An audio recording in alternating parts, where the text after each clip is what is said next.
اتنی زیادہ سنسنی خیز روایت ہے کہ خود مجھے بہت زیادہ اس سے خوف محسوس ہوتا ہے، کیونکہ یہ حدیث اوتھینٹک ہے اور تمام مکاتب فکر اسلامی نے اس کو متفقہ طور پہ تحریر کیا ہے۔ فرمایا کہ خالق اکبر، اور حدیث بھی حدیث قدسی ہے۔ حدیث قدسی اس حدیث کو کہتے ہیں جو خود ڈائریکٹ خالق کائنات کا کلام ہو۔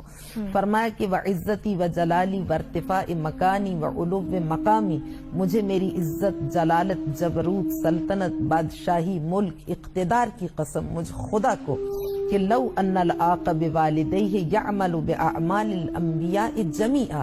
جو شخص اپنے ماں باپ کو ناراض کر دے اور وہ بغیر توبہ کیے اور ماں باپ کی رضا کو حاصل کیے، ان کو راضی کیے بغیر دنیا سے رخصت ہو جائے، لو